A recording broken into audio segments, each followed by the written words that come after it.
Dear students, welcome back to my channel Enjoy Learning. In this video, I'll teach you how to solve question number 5 of exercise 9.2. So let's begin. In question number 5, it's given that find the missing values.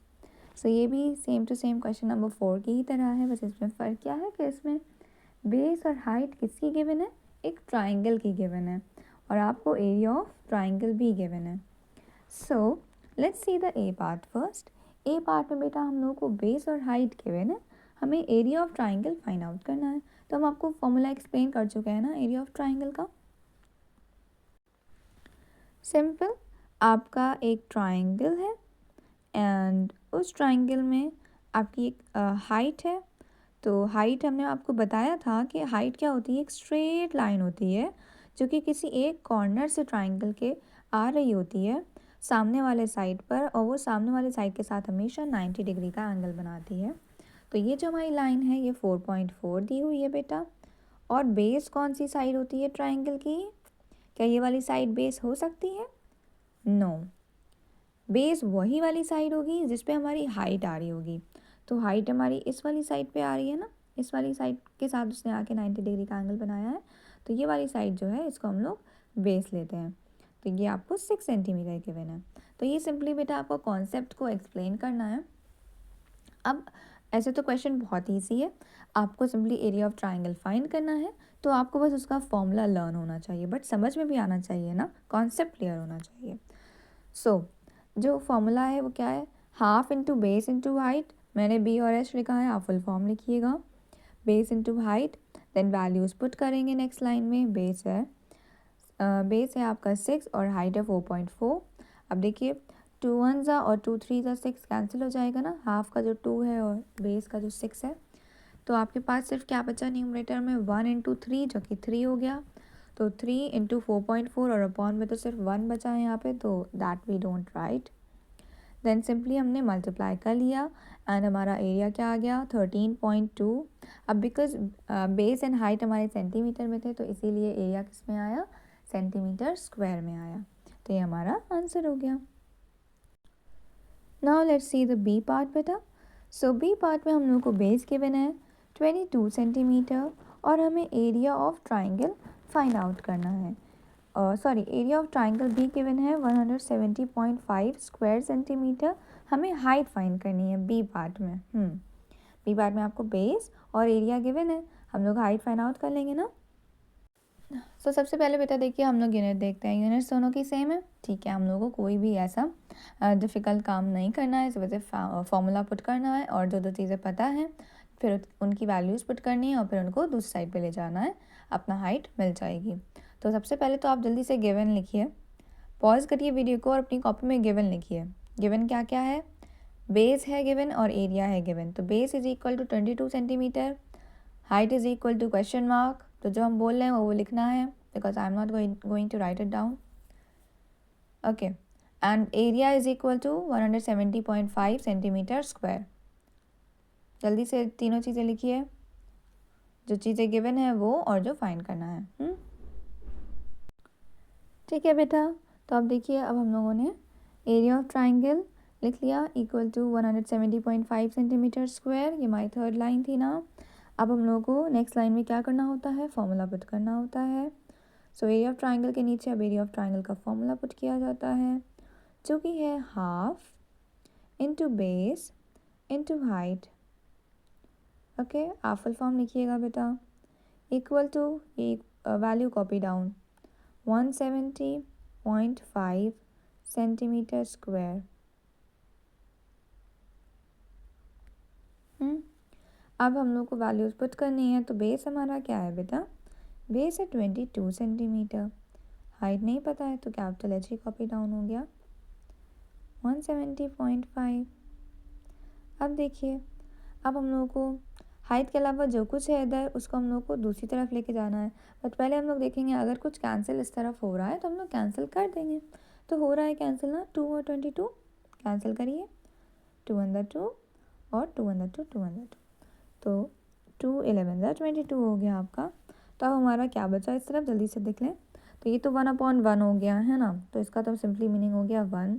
तो 1 into 11 क्या होता है, 11 into H equal to 170.5। ठीक है बेटा, अब हमारा h find out करना है। अब 11 को उधर भेज देंगे फाइनली। तो यहाँ से क्या चीज़ हम लोगों ने सीखी कि अगर कोई चीज़ जो हमारा अननोन है उसी की तरफ अगर कैंसिल हो रही है तो हम लोग पहले कैंसिल कर देंगे, फिर क्योंकि वो छोटा सा नंबर हो जाएगा तो उसको दूसरी तरफ लेके जाना आसान होगा। बस एक आधी नंबर बचेगा दूसरी तरफ ले जाने के लिए जब कैंसिल हो जाएगा। तो अब हम लोगों को सिंपली अपना सिंप्लीफाई कर लेना है। तो सबसे पहले तो पॉइंट रिमूव करेंगे, अपॉन में आ जाएगा 10। अब हम लोग देखते हैं कि आपका न्यूमरेटर क्या बन गया है 1705। क्या ये 11 के टेबल में आता है? चलिए पहले तो हम लोग इसको 5 से ना कैंसिल करिए अभी, क्योंकि 5 से हम लोग कैंसिल तो कर सकते हैं नीचे वाले 10 के साथ बेटा, लेकिन शायद हमारा पूरा 10 कैंसिल ना हो, है ना। तो डिनोमिनेटर में हमारा 2 बच जाएगा, तो फिर हम लोग को डिवाइड भी करना पड़ेगा। तो इसीलिए इस 10 को हम लोग नहीं छूते हैं, तब तक नहीं छूते जब तक पूरा का पूरा 10 हमारा कैंसिल ना हो रहा हो। तो हम लोग 1705 को लिखेंगे। पहले तो पॉइंट हटा के लिखा क्योंकि पॉइंट हट चुका है। अब कैंसिल करते हैं, देखते हैं सेम टेबल में आ रहा है कि नहीं। तो देखिए बेटा 11 वन ज़ा 11, ये भी देखिए 11 वन ज़ा 11 हो जाएगा।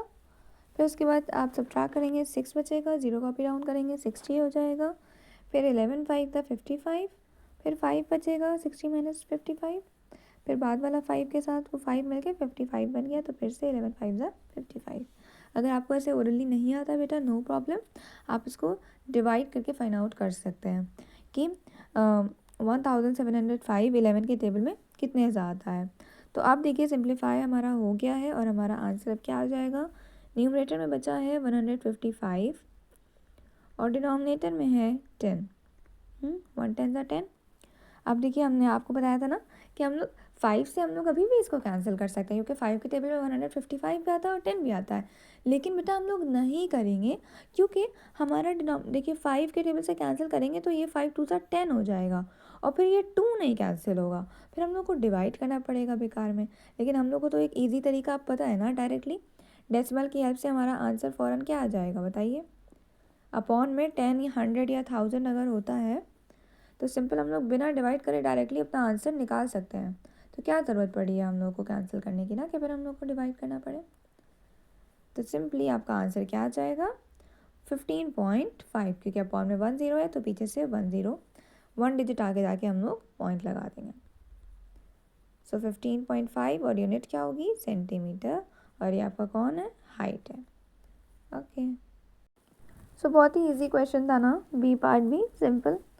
बस हम लोगों ने वैल्यूज़ पुट करी, सिंप्लीफाई किया, दूसरी तरफ लेके गए, दूसरी तरफ भी सिंप्लीफाई किया, कैंसिल किया और फिर आंसर आ गया। अब सी पार्ट देखते हैं। सी पार्ट में बेस फाइंड करना है, हाइट गिवन है, एरिया गिवन है। बट हम लोग सबसे पहले क्या देखते हैं क्या क्या गिवन है, फिर सेकेंड टाइम क्या देखते हैं यूनिट्स देखते हैं। तो इस चीज़ को हमेशा याद कर लिए, पहले देखते हैं क्या क्या पता है, फिर देखते हैं जो जो पता है उसकी यूनिट सेम है। तो हाइट सेंटीमीटर में दी हुई है 10 सेंटीमीटर और एरिया आपको 0.5 स्क्वायर मीटर दिया हुआ है। तो एरिया मीटर में है और हाइट सेंटीमीटर में है। सो जो हमारी यूनिट्स हैं वो डिफरेंट हैं, तो हम लोग अपनी जो यूनिट्स हैं उनको सेम कर लेंगे। सो सिंपल बेटा, जैसे हम लोगों ने फोर्थ क्वेश्चन में किया था वैसे ही हम लोग यहाँ पे भी अपनी यूनिट सेम कर लेंगे। हमने आपको बताया था कि एरिया की यूनिट को कन्वर्ट करना मुश्किल होता है एज़ कम्पेयर टू बेस और हाइट की यूनिट। सो हम लोग हाइट को जो सेंटीमीटर में है उसको हम लोग मीटर में कन्वर्ट कर देंगे, because that is far more easier. So simply कैसे हम लोग कन्वर्ट करेंगे, देखिए हाइट हमारी सेंटीमीटर में है और एरिया मीटर स्क्वायर में है, तो हमें सेंटीमीटर को मीटर में कन्वर्ट करना है ना। अब हमें पता होना चाहिए कि सेंटीमीटर और मीटर में रिलेशन क्या है, क्यों, और ये भी पता होना चाहिए कि कौन बड़ा है। तो मीटर बड़ा है हमारा, तो बड़ा है तो 1 मीटर में कितने सेंटीमीटर आते हैं, तो ये हमारा रिलेशन हो गया। 1 मीटर में आते हैं 100 सेंटीमीटर। अब हम लोग जैसे ही छोटे से बड़े में जा रहे हैं, क्योंकि ना हम लोग स्मॉल को सेंटीमीटर क्या है स्मॉल है और मीटर क्या है बिग है, हम लोग स्मॉल को बिग में कन्वर्ट कर रहे हैं। सो हम लोग को क्या करना होगा डिवाइड करना होगा। हमेशा याद रखिए, फोर्थ क्वेश्चन में भी हमने आपको बताया था, है ना। जब भी हम स्मॉल यूनिट को बिग यूनिट में कन्वर्ट करते हैं तो हम लोग अपने इस नंबर से, जो कि इन दोनों में रिलेशन है, इस नंबर से हम लोग डिवाइड कर देते हैं। और जब भी हम लोग बिग टू स्मॉल जाते हैं ना, बड़े को छोटे में कन्वर्ट करेंगे अगर हम लोग कभी, तब हम लोग मल्टीप्लाई करते हैं अपने इसी नंबर से। ये अपनी कॉपी में आप लिख लिए। जब भी स्मॉल टू बिग जाएंगे तो डिवाइड करेंगे, और बिग टू स्मॉल जाएंगे तो मल्टीप्लाई करेंगे। ओके, सो बेटा देखिए, सिंपली हम लोगों ने वही किया है। हमारी हाइट जो थी वो सेंटीमीटर में थी, तो हम लोगों ने इसे मीटर में कन्वर्ट करा। कैसे? Dividing by 100। जब 100 से डिवाइड किया तो 10/100 हो गया। एक एक ज़ीरो तो कैंसिल हो गया, बट 1/10 बच गया ना। तो 1/10 की जो फाइनल वैल्यू है वो सिंपली क्या हो जाएगी, हम लोगों को पता है। डिनोमिनेटर में अगर 1 0 है, सो न्यूमरेटर में जो भी नंबर लिखा है उसमें हम लोग पीछे से एक डिजिट आगे आके पॉइंट लगा देंगे। सो हमारा आंसर क्या आ गया? 0.1 मीटर।